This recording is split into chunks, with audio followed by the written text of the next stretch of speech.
Market లో invest చేసి మీ డబ్బులు డబుల్ చేసుకోవాలనుకుంటున్నారా? సుందరరామిరెడ్డి గారి లైవ్ సెమినార్ కి అటెండ్ అవ్వండి.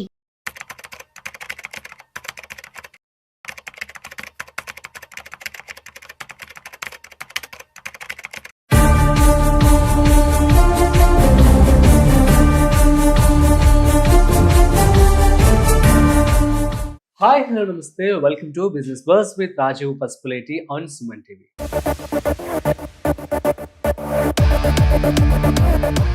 సో ఇవాళ మన టాపిక్ ఏంటి అంటే బంగారం. సో గోల్డ్ అనేది పెరుగుతూనే ఉంది. ఇవాళ కూడా గోల్డ్ రేట్ అనేది పెరిగిపోయింది. సో ఎందుకు గోల్డ్ పెరుగుతుంది, ఇంకా పెరుగుతుందా, మరి ఎవరైనా ఇన్వెస్ట్మెంట్ చేయాలనుకుంటే ఇన్వెస్ట్మెంట్ చేయొచ్చా, చేయకూడదా, ఇప్పుడు కొంచెం ఆగి చేయాలా, సో ఫెస్టివల్ సీజన్ కారణంగా పెరుగుతుందా ఏంటి, ఈ విషయాన్ని కూడా మనం తెలుసుకోబోతున్నాం. సో వీడియోని మిస్ అవ్వకుండా ఎండ్ వరకు చూసేయండి. అయితే వీటి గురించి మనతో చెప్పడానికి మనతో ఉన్నారు so mutual funds distributor Gandra Srinivas గారు. సో వారి మాటలోనే అడిగి తెలుసుకుందాం. హాయ్ సార్, నమస్తే. Good morning. గుడ్ మార్నింగ్, ఎలా ఉన్నారు? గుడ్. సో బంగారం అందరంత ఎత్తుకు ఎదిగిపోతుందని చెప్పి అనుకోవచ్చు. సో ఏంటి sir sudden hike? Global uncertainty role చేస్తుంది. ముఖ్యంగా ఈ 2 days బ్యాక్ H1 మీద ట్రంప్ చేసిన వ్యతిరేకత పరిణామాల వల్లనే పెరిగింది.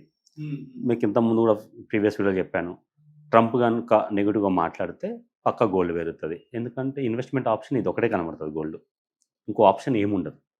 సో వాళ్ళు బ్యాంకులో ఫిక్స్డ్ చేయరు, షేర్ మార్కెట్ ఇన్వెస్ట్ చేయరు. ఈవెన్ బిగ్ ఇన్వెస్టర్స్ కూడా stock market not good. So uncertainty ఉన్నప్పుడు డెఫినెట్లీ గోల్డ్ మీద ఇన్వెస్ట్ చేస్తారు. అదే కోవలో ఇవాళ పెరగడం జరిగింది.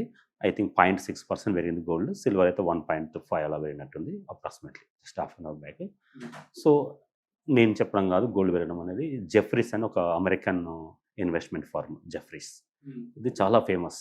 అంటే వీళ్ళు కనుక దేనికైనా బుల్లిష్లో ఉన్నారు అనుకోండి, ఒక స్టాక్ మీద రికమెండ్ చేశారు అనుకోండి, ఆ స్టాక్ పక్కా పెరుగుతుంది. ఇన్వెస్టర్స్ ప్రతిరోజు చాలామంది ఎవరైనా స్టాక్ పర్చేజ్ చేయాలన్నా ఏంటంటే జెఫ్రీస్ యొక్క వాళ్ళ ఒపీనియన్ తీసుకొని వాళ్ళ యొక్క రికమెండ్ తీసుకొని ఇన్వెస్ట్ చేస్తుంటారు. సో అదే జస్ట్ 2 days బ్యాక్ ఏమన్నారంటే, ఆ 2 days బ్యాక్ ఏమైంది, $3,700 పెరిగింది అవున్స్ బంగారం. అంటే అది 2 days బ్యాక్ అది హైయెస్ట్ రాగానే దాన్ని జెఫ్రీస్ వాళ్ళు అంతకుముందు ప్రీవియస్ ఒక 30-40 days బ్యాక్ వాళ్ళు ప్రిడిక్ట్ చేసి చెప్పారు, మేము ఇంతవరకు వస్తుంది మేము చెప్పాము. బట్ ఇప్పుడున్న పరిణామాల ప్రకారం అప్పుడున్న యూఎస్లో ఉన్న spending capacity per capital income బట్టి పెరుగుతుందని చెప్పారు. స్టిల్ ఇండియా యూఎస్లో ఉన్న పర్ క్యాపిటల్ ఇన్కమ్ దృష్ట్యా, అక్కడున్న పరిస్థితుల దృష్ట్యా ఇప్పుడున్న బంగారం రేటు చాలా తక్కువ. ఈవెన్ $6,600 US పర్ అవున్స్, అంటే ఇంచుమించుగా 2 లక్షల వరకు రీచ్ అవుద్దని వాళ్ళ యొక్క ప్రిడిక్షన్ జెఫ్రీస్ది. అంటే రాబోయే 3 సంవత్సరాలు 4 సంవత్సరాలు 3 to 5 yearsలో గోల్డ్ అనేది డబుల్ అయ్యే అవకాశము స్పష్టంగా కనబడుతుంది. ఎందుకంటే వాళ్ళు అంత ఈజీగా ఉండదండి, వాళ్ళ అనాలిసిస్ చాలా అక్యురేట్గా ఉంటుంది. తర్వాత ఇప్పుడు చూస్తున్న పరిణామాలు కూడా అలానే కనబడుతున్నాయి. సో కాబట్టి బంగారం పెరగడం అనేది తథ్యం. నేను ఎవరికైనా చెప్పేదన్నా మా సలహా ఏంటంటే, వాళ్ళ పోర్ట్ఫోలియోలో ఇన్వెస్ట్మెంట్ ఫర్ ఎగ్జాంపుల్ 10 lakhs ఉంటే ఒక 1 or 2 lakhs గోల్డ్ మీద ఇన్వెస్ట్ చేయమని చెప్తాను. ఇది ఎవర్ గ్రీన్, ఎప్పటికి ఉండవలసిందే. సో మీరు కనుక జెఫ్రీస్ కనుక నమ్మితే డెఫినెట్ ఇన్వెస్ట్ చేయండి ఫ్యూచర్ టైం కోసం. సో మరి ఇప్పుడు గోల్డ్ మీద ఇన్వెస్ట్మెంట్ చేయాలనుకున్న వాళ్ళు ఆగమంటారా? కొంచెం ఎప్పుడైనా గోల్డ్ అనేది ఇప్పుడు ఈ ట్రంప్ వాళ్ళ కొద్ది పెరిగింది, మళ్ళీ కూల్ ఆఫ్ అవుతుంది. ఎగ్జాంపుల్ ట్రంప్ ఏమీ అనలేదు. ముందు ఈ ట్రంప్ ఎందుకు అన్నాడంటే ఇండియాని బ్లాక్మెయిల్ చేయడం కోసం మెయిన్. అంటే ఇప్పుడు చర్చలు జరుగుతున్నాయి, టారిఫ్ మీద చర్చలు జరుగుతున్నాయి. సో మేము కనుక చెప్పినట్టు వినకపోతే ఎలా ఉంటుందో అని టెస్టింగ్ కోసమే H1 మీద $1,000 అని పెట్టారు. సో ఏమైంది అంటే ఒక $4,500 H1 ఫీజు ఆటోమేటిక్గా 25 times పెరిగింది. సో పబ్లిక్, ఎందుకంటే H1 మన వీసాలే, యూఎస్లో ఉన్న 72% H1 వీసాలు మనయే.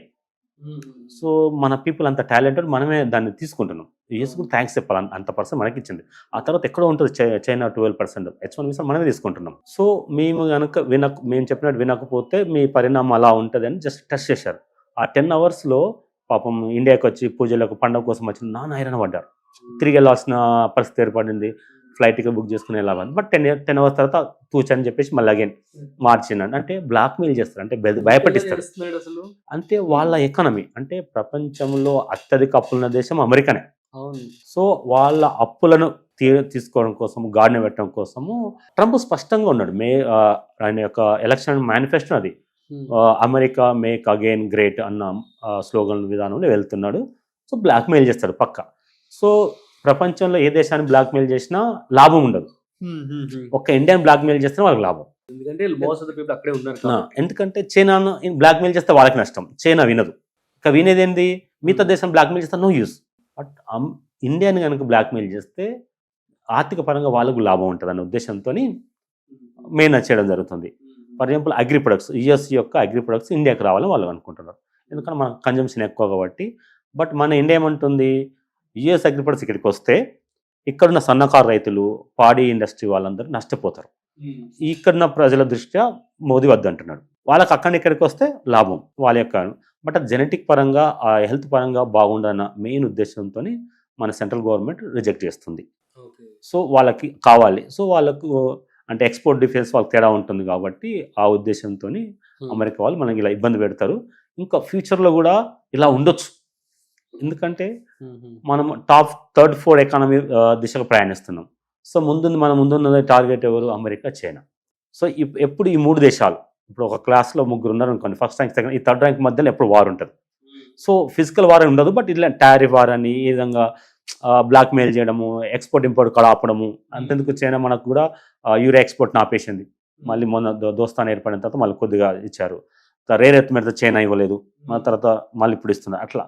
సో ఈ 3 దేశాల మధ్య ఎప్పుడు ఇలానే ఉండే ఛాన్సే ఎక్కువ. ఇది మాత్రం స్పష్టం, ఎందుకంటే టాప్ 3 కాబట్టి. టాప్ 3 అంతేగా. టాప్ 3 అన్నప్పుడు ఎందుకు ఒప్పుకుంటాడు అమెరికా వాళ్ళు? ఫస్ట్ ర్యాంక్ చైర్లో కూర్చోమంటారా అమెరికా?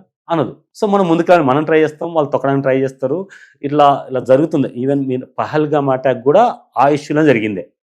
ఎందుకు ఆ టైంలో అమెరికా మనకు అవకాశం ఇచ్చింది, చైనా నుండి తీసుకోకుండా చైనా మీద 200% టారిఫ్ వేసి మన ఇండియాని తీసుకుంటా అని చెప్పింది. సో దీన్ని అదర్గా చేసుకొని టెర్రరిస్టులు అటాక్ చేయడం జరిగింది. అంటే ఇక ఇండియా డెవలప్ అవుతుంది, ఎక్కువ ఎక్స్పోర్ట్ అమెరికా చేస్తుందన్న ఆ కరెక్ట్ టైం చూసి, అసలు ఆ రోజు తెల్లవారితే ఇండియా స్టాక్ మార్కెట్ బాగా పెరగాలి. మోకా చూసి, అంటే టెర్రరిస్టులు వాళ్ళు ఎడ్యుకేట్ ఉంటారు బాగా, వాళ్ళు దాని ఇన్వెస్టర్స్, సైంటిస్టులు అందరూ ఉంటారు. కరెక్ట్ టైం చూసి అటాక్ చేశారు. Correct time. ఆ అటాక్ చేస్తే మనకి ఏమనిపిస్తుంది అంటే, అసలు చైనా చెప్పించిందా? ఎందుకంటే లబ్ధి పొందే చైనానే. అప్పుడు ఎందుకంటే మ్యానుఫ్యాక్చరింగ్ ఇండియాకి రావు, చైనా ఇప్పించిన ఆలోచన ఉంటుంది. సో ఇంత రాజకీయం ఉంటుంది, ఇంత పాలిటిక్స్ ఉంటాయండి డెఫినెట్లీ. సో ఈ 3 దేశాలు ఎప్పుడు ముందుండే అవకాశం ఉంటుంది. ఇక్కడ ఉన్న యొక్క ఇండియన్ యొక్క పాపులేషన్ యొక్క పాత్ర, మన సాఫ్ట్వేర్ ఇంజనీర్స్, మనందరి పాత్ర ఉంది. మన దేశాన్ని ముందుకు వెళ్ళవలసి అందరం కూడా ప్రౌడ్గా ఫీల్ కావాలి. సో మరి గోల్డ్ కొనే వాళ్ళు కొంచెం ఆగమంటారా, లేకపోతే ఫిజికల్ ఇప్పుడు దసరాకు ఉంది, వాళ్ళు పూజకు ఉంది అంటే కొనేసుకోండి, డబ్బులు ఉన్నాయి. ఇన్వెస్ట్మెంట్ వైజ్ అయితే కొద్ది కొనమంది. SIP system, again mutual funds లోనే, గోల్డ్ ఫండ్ లో ఇన్వెస్ట్మెంట్ చెప్తాను. Thank you so much. So guys, మీ అందరికీ అర్థమైంది కదా మరి బంగారం అనేది ఎందుకు పెరుగుతుంది ఏంటి అంటే, అన్సర్టైనిటీస్. సో వీటన్నిటి కారణంగానే గోల్డ్ అనేది ఇలా హైక్ అవుతుంది. సో ఇంకా కూడా అయ్యే అవకాశం అయితే ఉంటుందని చెప్పి కూడా నిపుణులు చెప్తూ ఉన్నారు, అండ్ శ్రీనివాస్ కూడా అదే చెప్తూ ఉన్నారు. సో దీనికి సంబంధించి మీరు కనుక కొనుక్కోవాలి అనుకుంటున్నట్లయితే, సో ఇప్పటికి ఫెస్టివల్ కాబట్టి సో మీరు కొనుక్కోవాలనుకుంటే కొంచెం కొనుక్కోండి, కాకపోతే మీరు ఇన్వెస్ట్మెంట్ వైజ్ అయితే కనుక కొంచెమే కొనుక్కోండి అని చెప్పి క్లియర్గా చెప్పడం జరుగుతుంది. So that's it. సో మరొక ఇంట్రెస్టింగ్ కామెంట్తో మళ్ళీ కలుద్దాం. అంతవరకు చూస్తూనే ఉండండి Suman TV. This is Rajiv signing off. Video నచ్చినట్లయితే like, share and subscribe. Thanks for watching.